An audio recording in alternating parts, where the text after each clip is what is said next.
qu'un train pourrait passer aussi vite qu'il est passé, puis sans s'en apercevoir.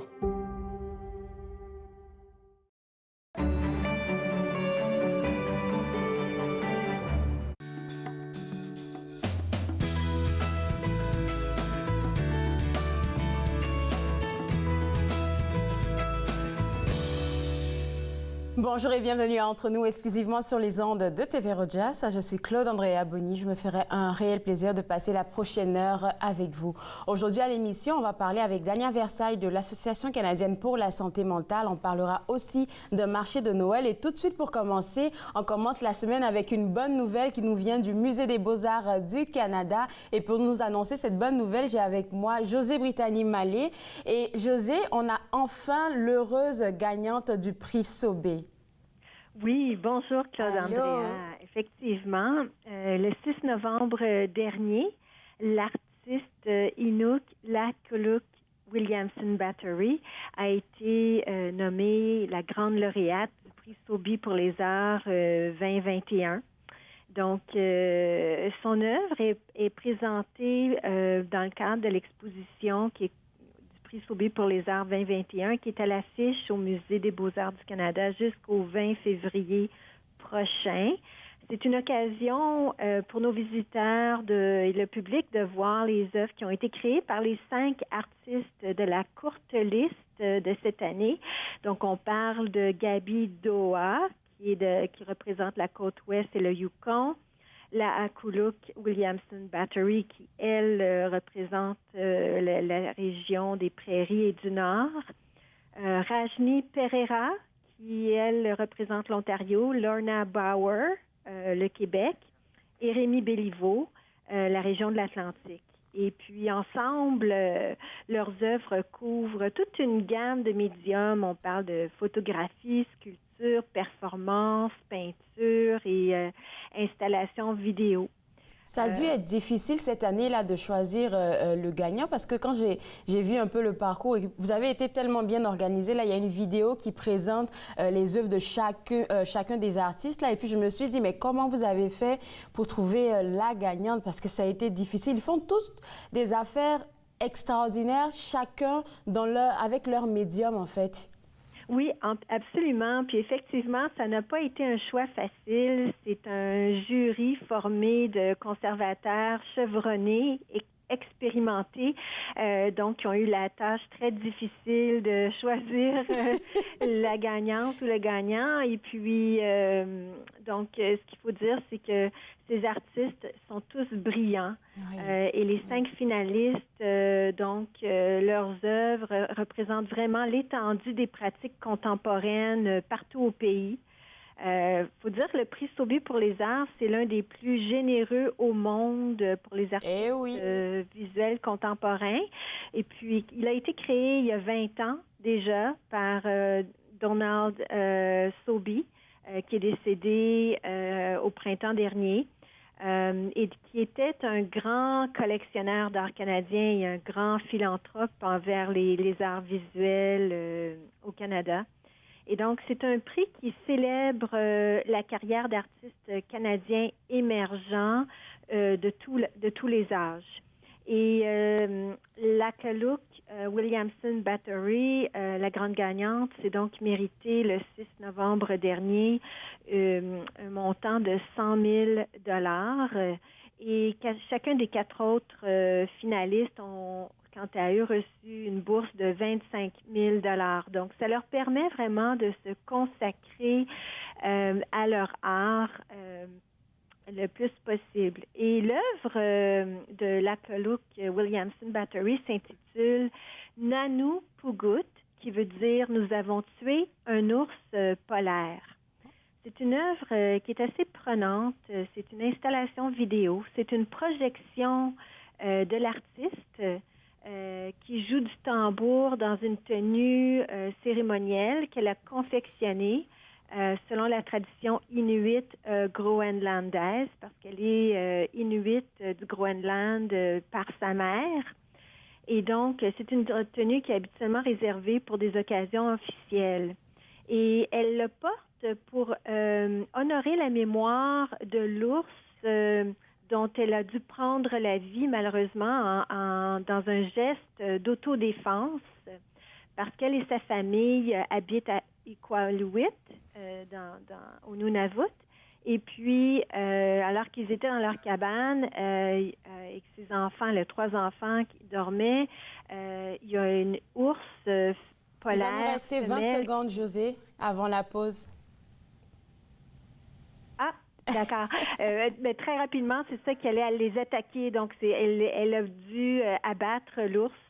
Et c'est sur la peau de cet ours qu'est projeté ce film. J'ai même quelques questions à te poser, même par rapport, on va voir la vidéo ensemble un tout petit peu après la pause, là, par rapport à son œuvre. Et puis, j'ai une opinion particulière là-dessus. Donc, je te garde avec moi, José, et j'aimerais que vous restiez, vous aussi, connectés. Vous regardez Entre nous, exclusivement sur les ondes de TV Rojas.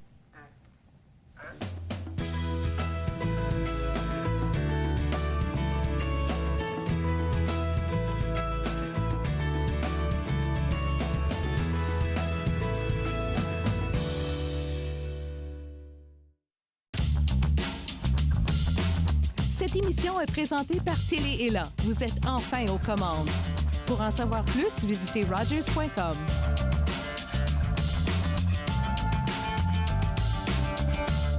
Mon mari est un homme et un père formidables lorsqu'il ne boit pas. Cela me dérange vraiment que mon mari choisisse l'alcool plutôt que nous. S'il nous aimait, il cesserait de boire, non? Ma conseillère m'a suggéré d'essayer Alanon. Je ne comprenais pas pourquoi, mais je suis heureuse d'y être allée. Êtes-vous préoccupé par la consommation d'alcool d'une autre personne? Vous n'êtes pas seul. Alanon ou Alatine peut vous aider. 1-888-4-ALANON ou visitez alanon.org. À la prochaine émission Promenade dans le temps, je vous invite à découvrir le cimetière historique Notre-Dame d'Ottawa, qui est le plus important cimetière catholique de la capitale, ainsi que le magnifique pavillon Tabaret, qui est le symbole de l'Université d'Ottawa depuis plus d'un siècle. Promenade dans le temps, mardi 19h30 sur TV Rogers. Cette semaine, on rencontre l'auteur et conteur M. Marc Scott qui va nous parler de la maison d'Anna. Soyez des nôtres. Viens que je te raconte, dimanche 21h sur TV Rogers.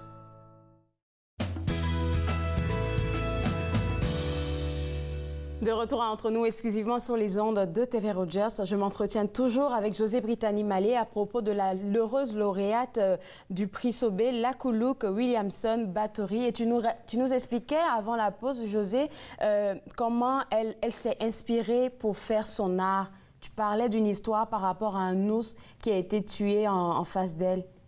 En fait, c'est elle qui a dû tuer l'ours pour se défendre et défendre sa famille parce que c'est une jeune ours polaire femelle de 3 ans qui donc cherchait de la nourriture.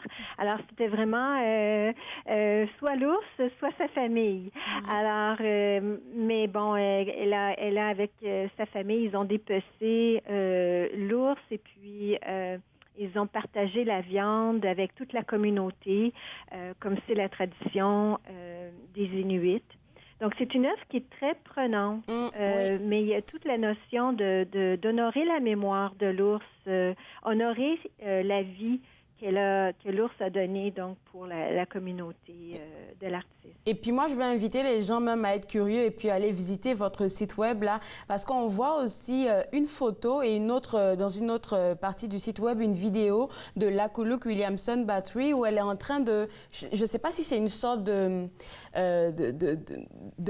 vidéo, en tout cas, elle est en train d'exprimer quelque chose, ou est-ce qu'elle dessine quelque chose sur son visage. C'est rempli de force, c'est rempli de... J'ai l'impression que c'est spirituel même carrément. Et quand tu racontes l'histoire de l'ours, là, je me dis que ça a dû s'inspirer de ça. Oui, en fait, son œuvre est très ancrée dans les traditions inuites. Et puis, l'important pour elle, c'est qu'elle dit que longtemps, ce sont les autres qui ont raconté les histoires des Inuits et que maintenant, elle reprend en quelque sorte son pouvoir en tant qu'Inuit pour raconter ses propres histoires et permettre aux Inuits de raconter leurs propres histoires. Oui, c'est parfait ça. Et comme tu l'as mentionné en tout début de notre entrevue, les œuvres de l'heureuse lauréate et même celles des autres aussi sera encore disponibles au Musée des Beaux-Arts jusqu'en février 2022. Fait qu'on a encore le temps de voir ces magnifiques œuvres-là. Deuxième nouvelle, Josée, que tu partages avec nous aujourd'hui, c'est vraiment dans l'atteinte des fêtes de fin d'année. On parle du motet à 40 voix. Oui, en fait, je voulais inviter les gens pendant la période des fêtes, pourquoi ne pas venir visiter le Musée des Beaux-Arts du Canada en famille, entre amis. Et l'une des œuvres qui est un grand coup de cœur pour le public, c'est le motet à 40 voix, qui est une installation sonore de l'artiste canadienne Janet Cardiff. C'est une œuvre emblématique de l'art contemporain. Et c'est vraiment une œuvre qui est bouleversante. C'est une reprise d'une pièce musicale vocale de Thomas Tallis, qui était un compositeur anglais du 16e siècle. Et l'artiste, au début des années 2000, après avoir découvert cette œuvre-là, elle a demandé à la chorale au cœur de la chorale de Salisbury, de la cathédrale Salisbury en Angleterre, d'enregistrer séparément chacune des voix du motet. Le motet, c'est une pièce musicale de 40 voix. Donc, elle a enregistré séparément chacune des voix et qui sont diffusés sur chacun des 40 haut-parleurs qui sont disposés en forme d'ovale dans la chapelle rideau du musée.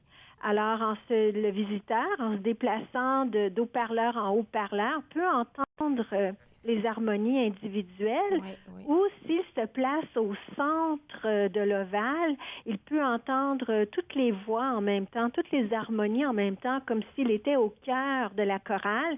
Et c'est justement ce que voulait faire l'artiste Janet Cardiff. Elle voulait entrer dans la musique. Oui. Donc, c'est ce qu'elle fait vivre. C'est vraiment une expérience bouleversante de cette œuvre-là et de l'espace que permet cette œuvre. Motet à 40 voix de Janet Cardiff. Vous faites un excellent travail au Musée des Beaux-Arts, là, parce que vous avez des sortes de teasers, si je peux les appeler comme ça, parce que quand tu nous parles du motet à 40 voix, là, il y a une petite vidéo aussi sur le site web de 30 secondes, je pense, qui nous plonge carrément dans ce qu'on va entendre quand on va se rendre au Musée des Beaux-Arts. Donc, ça donne déjà aux gens qui écoutent cette petite vidéo de 30 secondes, là, le goût d'aller voir ça. Alors, ça va rester là jusqu'à quelle date, Josée? C'est là en permanence. OK, parfait. Merci beaucoup de mentionner notre site web, beauxarts.ca, qui est très riche, effectivement, en informations, puis aussi de courtes vidéos que nous produisons pour notre chaîne YouTube MBAC. Donc, qui se retrouve effectivement là, dans le site et ça donne un avant-goût. Mais il faut venir l'expérimenter en personne. Définitivement. C'est autre chose. Définitivement. Et puis là, il va nous rester quelque chose comme 2 minutes. Tu voulais aussi inviter les gens qui nous regardent à venir magasiner au Musée des Beaux-Arts du Canada, à votre boutique. Oui, absolument. On cherche toujours l'endroit pour trouver le cadeau idéal pour nos bien-aimés, nos amis. Et puis, la boutique du musée, on trouve de tout. On a de magnifiques calendriers 2022 avec des illustrations d'artistes canadiens, entre autres des artistes inuits, le groupe des 7, mais aussi des impressionnistes. Alors, il y a toute une sélection magnifique. On a aussi de superbes bijoux qui sont réalisés par des artisans joailliers canadiens et puis de la région aussi d'Ottawa-Gatineau. Donc, des belles idées cadeaux. Il y a des affiches, il y a des objets décoratifs pour la maison, des livres d'art, des jeux aussi, des casse-têtes, des jeux pour les jeunes et les jeunes de cœur. Alors, c'est vraiment l'endroit idéal là, pour trouver le cadeau pour les amoureux des arts visuels. Alors, moi, j'ai une question pour toi concernant la visite à la boutique. Est-ce que je suis obligée, par exemple, d'acheter un billet pour pouvoir avoir accès à la boutique? Pas du tout. Pas du tout. Alors, la boutique est ouverte à tout le monde. On n'a pas Parfait. c'est pas nécessaire donc de se procurer un billet pour y entrer. Par ailleurs, je mentionner que c'est une autre idée cadeau, c'est celle de devenir membre, d'offrir une carte de membre au musée qui donne d'ailleurs un rabais à la boutique pour tout achat, mais qui donne aussi accès gratuitement à toutes les expositions, puis également à des activités spéciales proposées là, en relation avec les expositions qu'on présente. Merci beaucoup, Josée. J'espère te parler avant la fin de cette année. Si ce n'est pas le cas, je te souhaite d'excellentes fêtes de fin d'année. Bye bye. Merci, au plaisir. Au revoir. Alors, pour vous autres à la maison, le programme est assez chargé au musée des Beaux-Arts du Canada. Donc, si vous avez envie d'avoir plus d'informations ou visiter tout ce dont je viens de parler avec Josée, ça sera au www.beauxarts.ca. On va prendre une pause et juste après la pause, on parle de marché de Noël qu'organise la coopérative de solidarité des arts visuels et des métiers d'art de l'Outaouais. Vous regardez Entre nous exclusivement sur les ondes de TV Rogers.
De retour entre nous exclusivement sur les ondes de TV Rogers, on parle maintenant du marché de Noël qu'organise la coopérative de solidarité des arts visuels et des métiers d'art de l'Outaouais. Et pour en parler, Madame Carole Cyr. Et Madame Cyr, ce matin, j'aimerais qu'on essaie de partager aussi avec les gens qui nous regardent, c'est quoi cette coopérative que vous avez fondée, créée avec d'autres collègues? On ne la connaissait pas auparavant, en tout cas moi. La coopérative des arts visuels des métiers d'art de l'Outaouais a été fondée en 2009 par Lucille Allard, qui est une formatrice en arts visuels, et puis des artistes de la région qui trouvaient qu'ils avaient besoin de s'organiser, de se réunir pour soutenir les artisans et les artistes de l'Outaouais. La CAVMA a été incorporée en 2011. Il y avait 5 ou 6 membres fondateurs à l'école, à l'époque, dont 2 qui sont toujours au sein du CA, André Saint-Saëns et Lucie Lafrenière. Leur première mission était avant tout d'offrir de la formation aux artistes, des choses pratiques comme comment répondre à un appel d'offres, comment photographier ses œuvres. Il y avait aussi des ateliers sur des techniques de création, le textile et ainsi de suite. À partir de 2014, la CAVMA a aussi commencé à organiser des salons annuels. Elle en a organisé 3 qui ont été très, très courus, appréciés des artistes, et puis qui avaient lieu au Palais des Congrès de Hull et au Centre Hilton du lac Limy. Par la suite, En 2017, la CAVMA est devenue l'occupant de l'édifice de l'ancienne gare de Hull, rénové évidemment, qui est aujourd'hui un centre de diffusion et de commercialisation pour les créations de ses membres. Alors, c'est sur la rue Montcalm, à l'angle du circuit Rapibus, 199 Montcalm. Alors, vous voyez, la vocation de la CAVMA a un peu évolué. Exactement, exactement. Vous avez évolué, vous avez ajouté une nouvelle vision à votre parcours, je vais dire ça comme ça. Donc, de 2009 à 2021, quand on est aujourd'hui, vous avez combien de membres? On a environ 230 membres de toutes les disciplines, oui, dont certains qui sont assez connus dans la région. On compte d'ailleurs beaucoup sur nos membres pour à peu près tout ce qu'on fait, les activités, parce que nous sommes une coopérative. Donc, on compte sur le travail puis les contributions des membres pour réaliser 4 ou 5 événements ponctuels par année. Cœur d'or, Millénial. Si vous visitez notre site web, on les décrit un peu mieux. Et puis aussi, on meuble en permanence la boutique de création nouvelle. Il y a un roulement, aux 3 ou 4 mois, ça change. Et puis, on essaie de faire connaître nos membres. On vient d'ailleurs de lancer un nouveau site web qui, on l'espère, va nous aider à faire la promotion de nos membres et de nos activités. Et puis là, j'ai juste envie de poser la question de savoir, c'est comment que vous fonctionnez? Parce que là, vous venez de mentionner que par année, vous essayez d'avoir 5 événements pour pouvoir, je pense, aider ces membres-là à se faire voir. Mais on a vu la pandémie, comment ça a été et tout ça. Est-ce que ça vous a pas un peu cassé dans tout cet élan-là? Oui, un peu. Faut dire qu'en 2020, on était pas toujours ouvert, mais on a quand même ouvert nos portes autant que possible. On a profité aussi de la fermeture obligatoire pour rénover l'intérieur de la petite gare. On l'a repeint, on a installé un nouvel éclairage, on a réaménagé l'espace.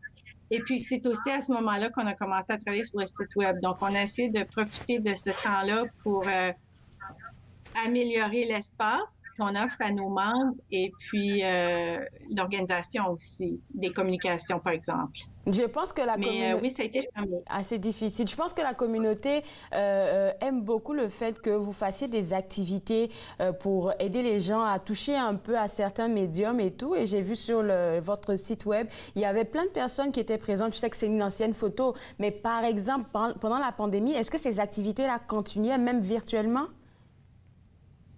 Non, malheureusement, on n'a pas pu tenir nos activités habituelles, justement à cause des consignes qui nous empêchaient de se réunir.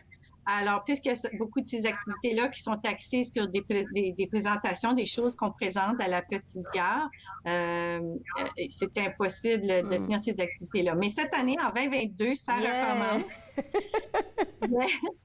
Et puis, je vais vous parler tout à l'heure d'ailleurs du marché qui va être peut-être le premier grand rassemblement en présentiel. Donc, on est vraiment content de pouvoir reprendre ces activités-là. Avant de prendre une pause avec vous et puis de parler du marché de Noël, j'ai 2 questions pour vous. C'est par rapport aux ateliers que vous offrez, parce que je sais que tout le monde peut offrir des ateliers ou il faut forcément être membre pour offrir des ateliers? Non, je pense que les gens qui veulent utiliser l'espace, la tonnelle à l'arrière de la petite gare, peuvent le faire. On leur demande un loyer très modeste, mais je ne crois pas qu'ils doivent être membres. Puis c'était justement un aspect de la petite gare qu'on essaie de mettre de l'avant. Il y a 4 mois par année où c'est vraiment un espace qui se prête bien à ce genre d'atelier. Il y a des lavabos, il y a de l'espace, il y a la lumière naturelle. On est protégé des intempéries. Donc, c'est quelque chose qu'on va essayer de promouvoir, rétablir ou de ressusciter. Oui. C'est ça. Merci beaucoup pour ces informations. Je vous garde avec moi parce qu'on passe à la pause et juste après, on annonce la bonne nouvelle sur le marché de Noël. Vous regardez Entre nous, exclusivement sur les ondes de TV Rojas.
l'argent reçu, j'ai pris un coup, j'ai fait de la culbute, j'ai perdu ma tuque. Oh yeah, yeah, ma mère, j'ai de l'argent pour boire. Wouhou! Tout le monde! Wouhou! Wouhou! À pouvoir il faut vendre, à pouvoir il faut vendre, pouvoir il faut vendre, pouvoir il faut vendre. Le collier de ma blonde, le collier de ma blonde, le collier de ma blonde, le collier de ma blonde.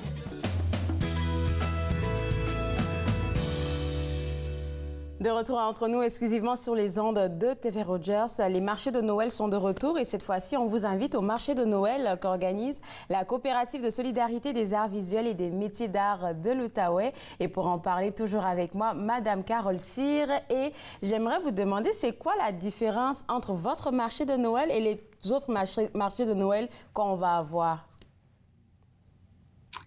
Bien, il y en a quelques-unes que j'ai fait valoir dans nos communications parce que l'espace qui nous est accordé par la ville de Gatineau est gratuit. C'est un grand privilège.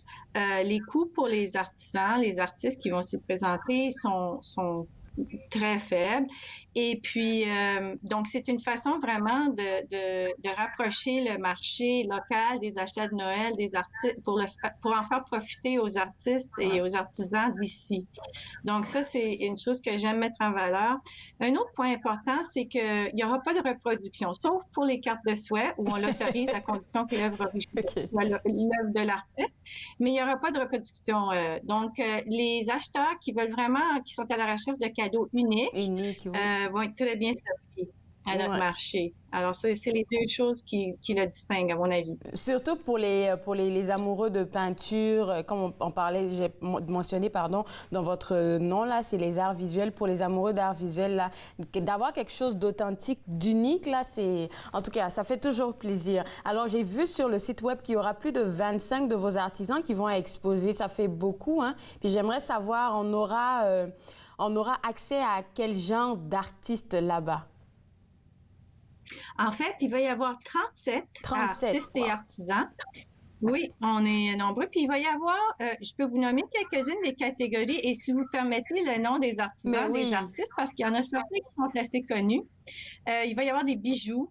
Alors, Solange Nourry, Myriam Davin, Jacques Bertrand et Fabienne Leblanc vont proposer des bijoux. Il va y avoir aussi des choses magnifiques dans la catégorie textile. Les deux petits strands vont y être Nicole Laferrière et Sylvie Fauché. Il y a Louise Bergeron, que bien des gens dans la région connaissent pour ses magnifiques poupées. Denise Bernard, qui va apporter des produits, entre autres, en laine feutrée. Et Nathalie Bourget, qui, elle, allie le textile et les pierres polies dans des sacs et des objets vraiment magnifiques. Il va y avoir une sculptrice, Lise Grenier-Rouleau, une artiste du vitrail peint, Nicole Legault, Marilyn Millette, qui fait des mosaïques extraordinaires, Claude Rainville, ébéniste, et Nicole Pelletier, qui travaille, elle, le bois flotté. Il va y avoir une photographe aussi, Manon Boucher. Il va y avoir beaucoup de peintres, aquarellistes, acryliques, dans le format petit et grand. Donc, il ne faut pas s'imaginer que parce que c'est de la peinture, c'est inaccessible.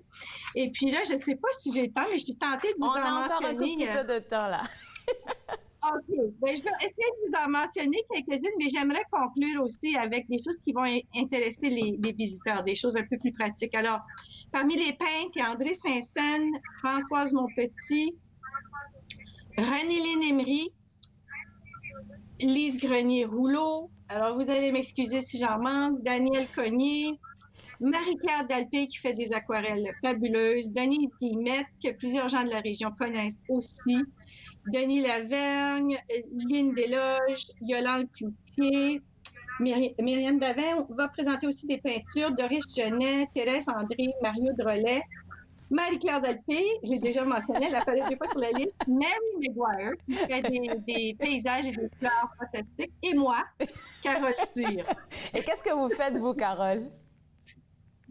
Moi, je fais de la peinture acrylique. J'ai fait aussi un peu d'aquarelle, mais ce sont surtout mes peintures acryliques que je vais présenter. OK, ça fait beaucoup de chapeaux, donc cette journée sera assez chargée pour vous, là.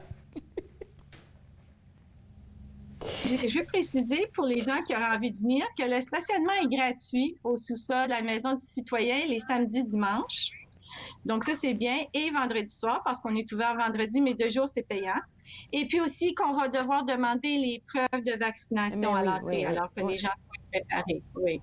On va juste rappeler aussi aux gens qui nous regardent que tu l'as mentionné, là, Carole, que c'est pour toutes les bourses. Il y en a pour toutes les bourses. Donc, ne soyez pas en retrait de cet événement-là. Non, et puis c'est vraiment un appui précieux pour des artistes d'ici. Et puis, vous allez repartir avec des objets uniques. Uniques. Merci beaucoup, Carole, et je vous souhaite à vous tous un excellent moment. Au revoir. Au revoir, merci. Alors, pour vous autres à la maison, si vous avez envie de participer à ce marché de Noël dont on vient de parler, ça sera du 10 au 12 décembre à la Maison du Citoyen de 10h à 17h. Le site web, c'est www.cavma.ca. On va prendre une pause et juste après la pause, on va parler du beau programme qu'offre l'Association canadienne pour la santé mentale intitulé « Retrouver son entrain ». Vous regardez Entre nous, exclusivement sur les ondes de TV Rogers.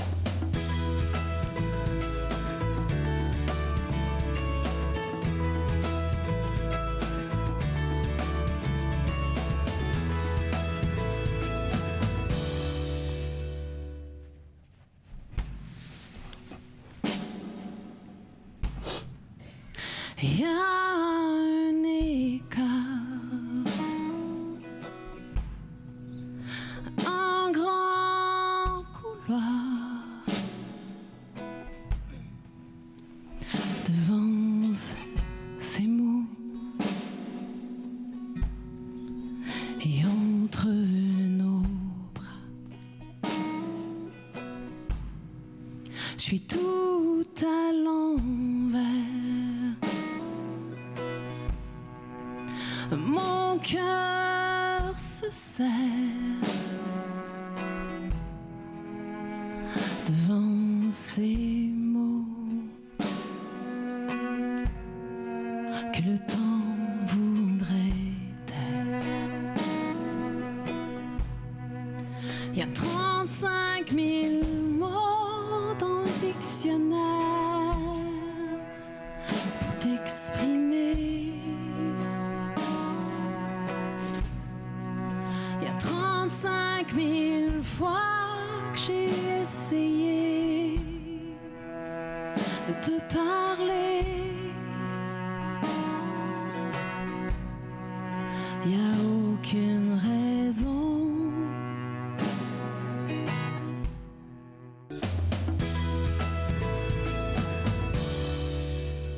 De retour à Entre nous exclusivement sur les ondes de TV Rogers, Christine Saint-Pierre, que vous venez de voir durant la pause, sortira bientôt un nouvel album pour la période des fêtes et nous aurons la chance de la voir sur l'émission vendredi. Alors, c'est le petit scoop que je voulais vous lancer. On parle maintenant du programme Retrouver son entrain avec Dania Versailles de l'Association canadienne pour la santé mentale. Et franchement, Dania, je vais te le dire aujourd'hui authentiquement, c'est l'un des programmes que vous offrez que j'adore.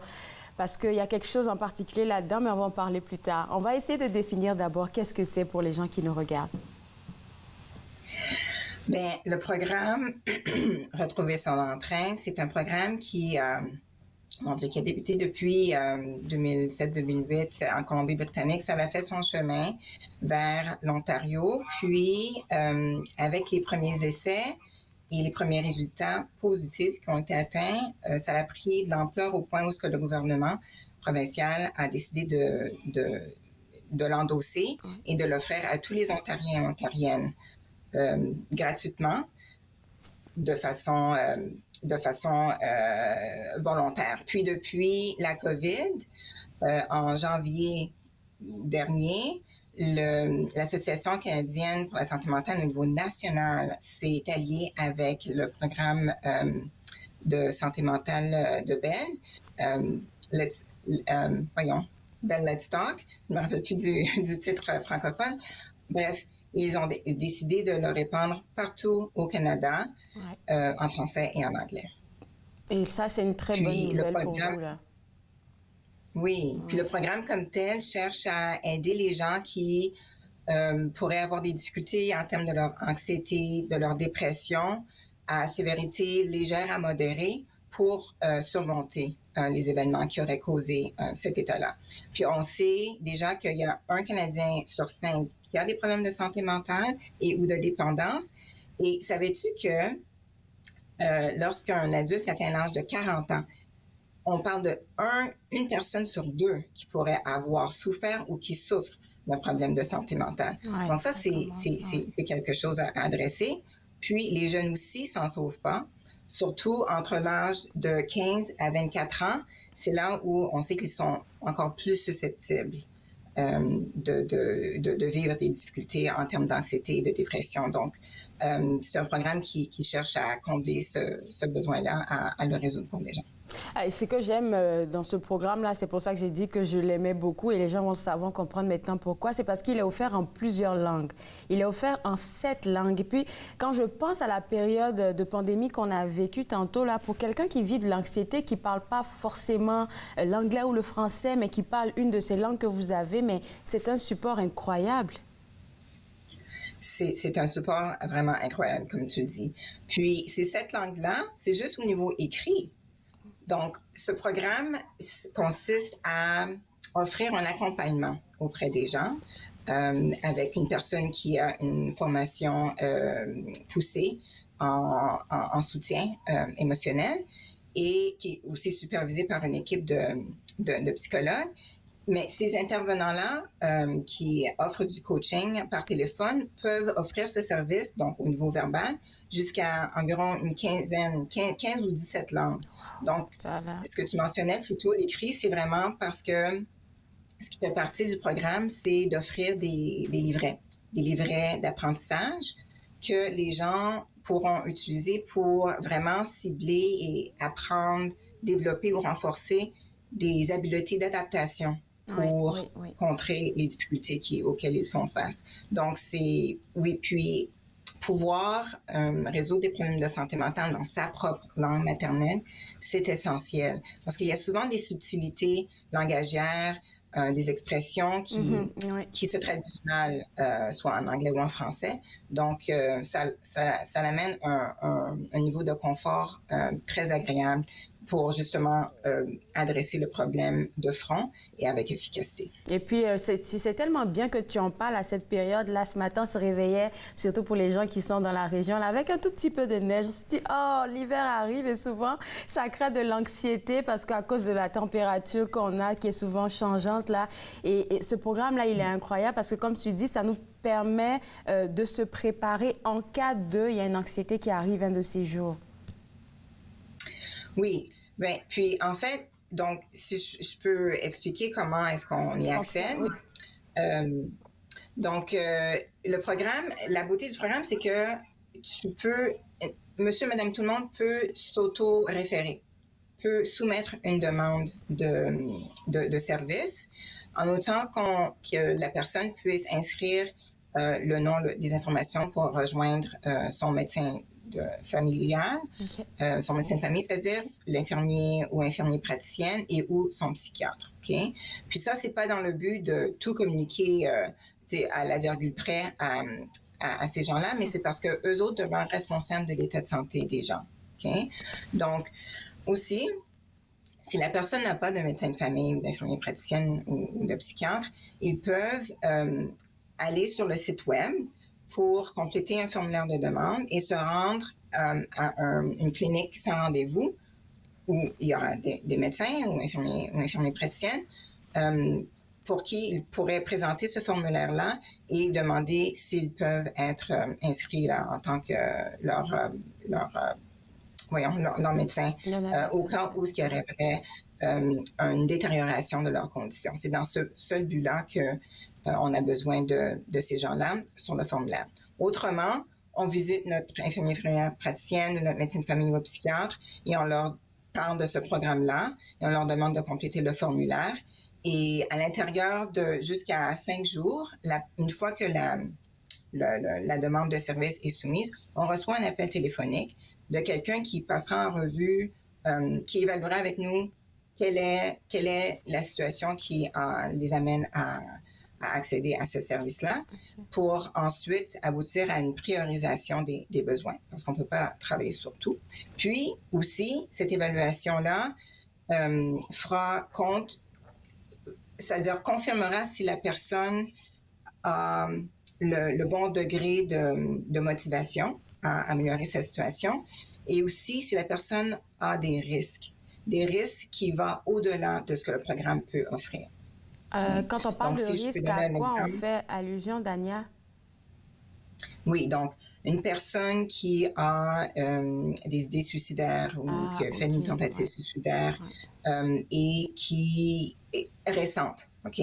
Donc, je ne dis pas que les gens qui ont déjà fait des tentatives ou eu des idées suicidaires dans le passé ne peuvent pas y accéder, mais si ça s'est produit de façon très récente, il y a une certaine période de temps qui est requis pour pouvoir s'assurer que la personne est dans le bon état d'être et le bon état de pensée pour pouvoir adhérer au programme.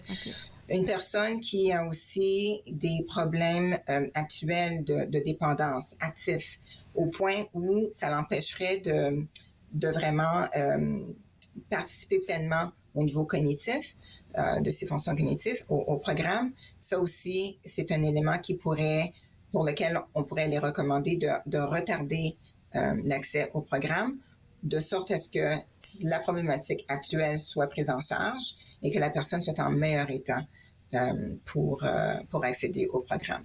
Donc, une fois que c'est établi, les risques sont confirmés et qu'on reçoit le feu vert pour participer au programme, à chaque 2 à 3 semaines, un appel est fait auprès du client pour justement commencer le travail de rétablissement, commencer le travail d'apprentissage. Puis, un livret sera fourni dans la langue de son choix pour les accompagner, parce qu'il va avoir des petites informations de partager, des exercices à pratiquer aussi pour vraiment s'assurer que la personne ait pu contourner ses problématiques, puis réduire ses anxiétés puis son état dépressif. Merci beaucoup, Dania. Là, on a fait beaucoup de théories. Ce que j'aime avec toi, c'est que cette fois-ci, après la pause, on va faire de la pratique pour que chacun puisse se retrouver dans chacun des cas de figure que tu vas nous proposer. Alors, on se voit juste après la pause. Regardez Entre nous, exclusivement sur les ondes de TV Rogers.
TV Rogers, on parle toujours du programme Retrouver son entrain qui est offert par l'Association canadienne pour la santé mentale. Et pour en parler, Dania Versailles. Et Dania, maintenant, on veut faire des cas pratiques avec toi parce qu'il y a différentes personnes qui peuvent avoir accès à ce programme-là. Mais comment concrètement ça se passe? Et je pense que la première étude de cas, c'est vraiment le travailleur en difficulté. Oui. Donc, j'ai quelqu'un note ici pour m'assurer que je n'oublie pas des informations, mais grosso modo, on parle d'un travailleur d'environ, je sais pas, 39 ans. Il vit seul dans une communauté rurale. Il vit un petit peu de la colère, de la frustration parce que son milieu de travail est hostile. Okay. Et il voit que d'autres parlent des autres derrière leur dos. Et donc, il se fait des idées en tête, des idées extrêmes pour dire que s'il parle des autres, il parle bien de moi aussi. Oui. Oui, exactement. Puis, il fait des longues heures. En tout cas, tu vois l'environnement de travail très toxique, pour lequel il y a des demandes au-delà de ce pourquoi il a accepté de travailler dans ce milieu-là. Donc, il a des problèmes financiers aussi, donc il sait qu'il ne peut pas se permettre d'arrêter de travailler. Donc, ça affecte sa situation personnelle, son état personnel, puis ça le déprime. Et il s'isole aussi parce qu'il ne veut pas être le sujet des discussions des autres qui parlent de lui dans son dos. Donc, il se sent isolé et donc il évite toute activité sociale au travail. Comment est-ce que le programme peut aider? C'est en fait en l'aidant à justement réajuster les idées qu'il se fait parce que en communiquant avec lui, on découvre qu'il n'a pas vraiment de fait pour appuyer ces idées-là. Et comme aussi, on se dit, se fait des films, c'est ça? Exactement. Okay. Exactement. Qui sont non fondés, qui sont disproportionnés, puis probablement exagérés aussi. Ouais. Mais quand même, il est malheureux. Et donc, l'intervenant au programme Retrouver son entrain va l'aider à se fixer des objectifs, mais aussi plutôt à diviser ses objectifs. Parce que souvent, lorsqu'on a une problématique comme ça et des solutions qui semblent attirantes, attrayantes, on voit ça gros, là, comme un éléphant. Mm-hmm. Et donc, une des approches les plus efficaces, c'est de diviser les étapes à suivre pour parvenir à ses fins. Puis dans son cas, à lui, il est parvenu à se trouver un autre emploi dans un environnement qui était beaucoup plus sain et il a diminué les évitements sociaux qu'il éprouvait avec son autre emploi et il est mieux. Et ce que j'aimerais indiquer aussi, c'est que les résultats de ce programme ont démontré que les états dépressifs et d'anxiété diminuent jusqu'à 90 à 95 wow.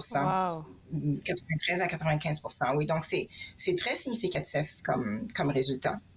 Oui, je suis très, très, très contente pour vous autres. Deuxième étude de cas, je pense que ça va intéresser les gens qui nous regardent, les nouveaux parents. C'est pas facile d'être nouveau parent. Non, c'est pas facile. Donc, on parle d'une femme de 30 ans qui a son premier bébé et qui est à la maison. C'est une gérante d'entreprise en plus. Et elle devient très accaparée par le fait que elle avait des demandes auparavant au niveau personnel, avant le bébé. Et maintenant, on ajoute toutes les responsabilités maternelles et parentales. Et les autres, son entourage, sa famille, ses amis, s'attendent d'elle, c'est ce qu'elle se dit, s'attendent à ce qu'elle continue à être aussi impliquée comme elle l'était auparavant. C'est ça qu'elle se dit, oui. Et donc, avec les exigences de son entreprise aussi, elle s'en fait beaucoup et son énergie commence à pas mal être affectée, ses anxiétés, ses tracas aussi.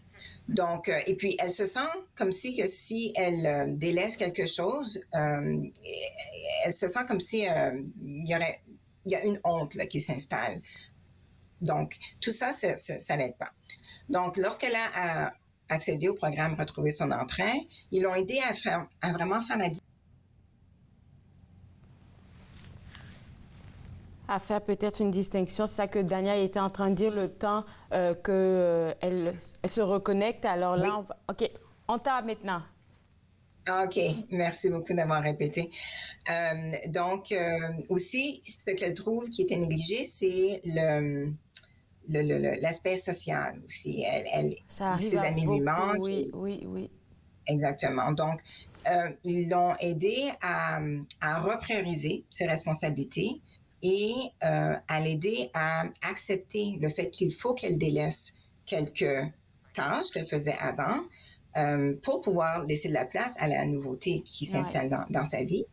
Puis, en explorant différents moyens donc de déléguer des tâches, elle a pu, vers la fin, trouver un juste milieu, un juste équilibre, afin qu'elle se sente beaucoup moins accaparée et accablée par les pressions qu'elle se donnait, en fait, et que les autres ne réalisaient pas qu'il mettait sur ses épaules. Oui. Et puis là, c'est de très beaux études de cas que tu fais avec nous, là, parce que je sais que chacun, là, va se retrouver là, dans la troisième étude de cas, c'est les étudiants et le stress. Et puis, on se dit, là, on est bientôt à la fin de la session, donc on imagine un peu que ça a sa place aujourd'hui dans notre discussion. Oui, donc l'histoire de cas que je vais vous partager, c'est une jeune fille de 17 ans qui en est à sa dernière année au secondaire et là, l'université approche. Elle éprouve beaucoup de nervosité, d'anxiété parce que, premièrement, elle se sent très, très, très inconfortable à s'affirmer auprès de gens qu'elle ne connaît pas. Et donc, l'université, c'est tout un monde en soi. Aussi, lorsqu'elle fait des travaux de groupe, elle remarque que c'est vraiment problématique et cet inconfort-là fait en sorte qu'elle se retire de plus en plus. Et donc, ça lui empêche d'être exposée aux opportunités où elle pourrait pratiquer certaines habiletés pour surmonter cette difficulté-là. Donc, avec l'accompagnateur, elle a pu affronter ses peurs et aussi apprendre des nouvelles habiletés pour petit à petit se mettre en face de ses peurs et aussi petit à petit lui donner la chance de pratiquer certaines stratégies. Et donc c'est ça. Donc, elle a pu se sentir beaucoup mieux confortable à la fin de ses études. Et elle a commencé son année universitaire sur une belle note. Et ce que j'aimerais mentionner aussi, c'est que après 6 séances d'accompagnement, il y a toujours un rappel 6 mois plus tard auprès du client pour s'assurer que les habiletés qu'ils ont apprises demeurent. Ouais. Et s'il y a des besoins pour faire un raffinement, c'est à ça que sert cet appel d'après-séance. Est-ce que les séances, là, c'est toujours au nombre de 6 ou ça peut excéder?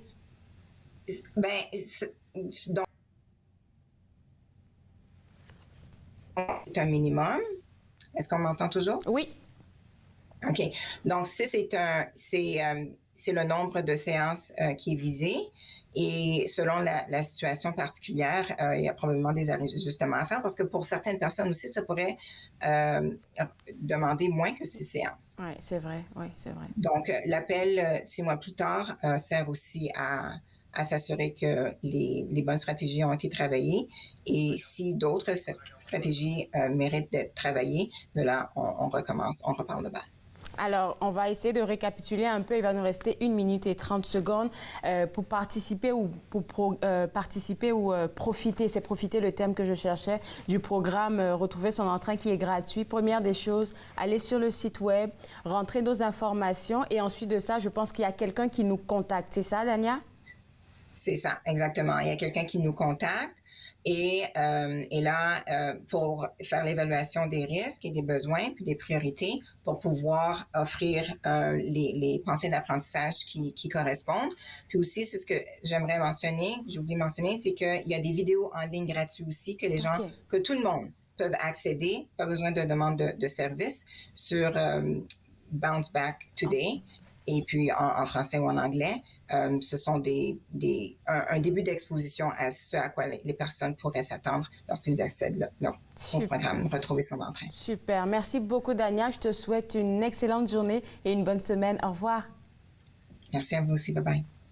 Alors, pour profiter, comme je l'ai dit tantôt, de ce merveilleux programme-là, offert en 7 langues écrites et en plus de 10 langues parlées, ça sera au www.bounceback.com.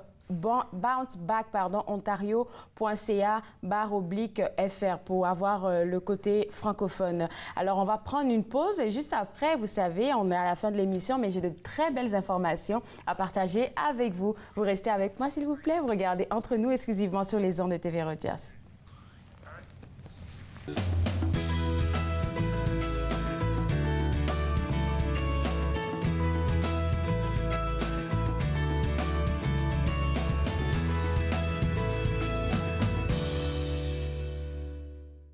I'm Mallory, and I was walking home one night when an impaired driver hit me. He had been overserved in 2 bars before getting behind the wheel. If the servers would have called him a cab instead of serving him more alcohol, my life would be the same as what it used to be. I think servers play the biggest role in keeping us safe because it's up to them what state the person's in when they leave. Refusing service isn't personal, it's the law.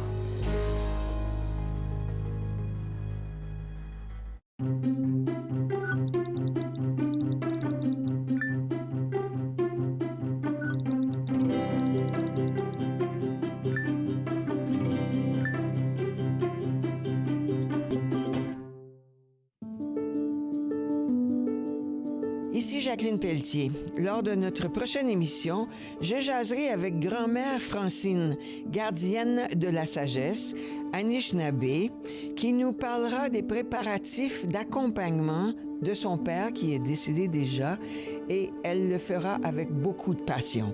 Le deuil, la mort fait partie de la vie. Parlons-en.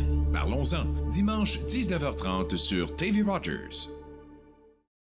J'ai passé plus de temps que je devrais à essayer de comprendre qu'est-ce qui est arrivé. Toutes les 3 qui étaient sur le pont ne savaient pas qu'un train pourrait passer aussi vite qu'il est passé, puis sans s'en apercevoir.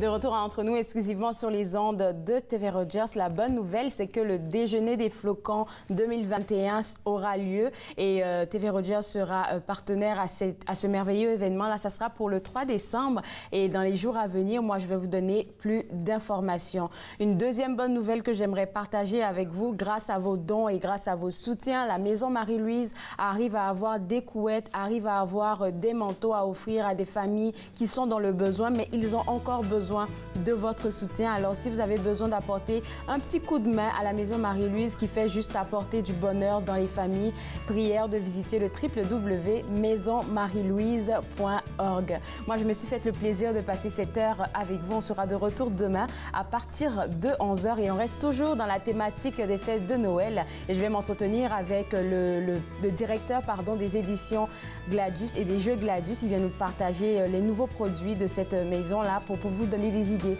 pour les fêtes de fin d'année. Et on va aussi discuter avec Camille Gauthier-Trépanier du CNA qui vient nous parler des activités qui aura lieu durant la période des fêtes. Et on va terminer l'émission demain en beauté avec Linda Leclerc de l'École du Yoga du Rire. Tout ça demain à partir de 11h. Bye bye.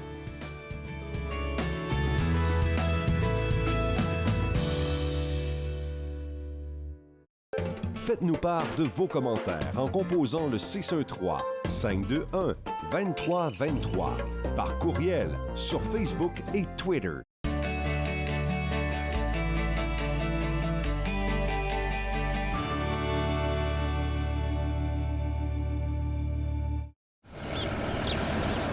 Bonne journée, mon grand. Je m'appelle Jacob, j'ai 6 ans et j'ai une amputation à la jambe gauche. Salut! Aujourd'hui, c'est une journée spéciale parce que je vais faire une présentation devant mes nouveaux camarades de classe. Ça, c'est ma jambe de natation. Ma prothèse de natation, c'est les amputés de guerre qui me l'ont donnée. Merci de votre appui. L'industrie canadienne du cinéma et de la télévision a besoin d'une main-d'œuvre plus diversifiée, qui offre plus de possibilités aux personnes noires, autochtones et de couleur. Embaucherdiversité.com est là pour ça. Que vous soyez débutant ou expérimenté dans le métier ou à la recherche de talent, Embaucherdiversité.com vous connecte avec les bonnes personnes, du scénario au développement et de la production à la commercialisation en passant par la distribution. Embaucherdiversité.com, ensemble pour une industrie plus forte.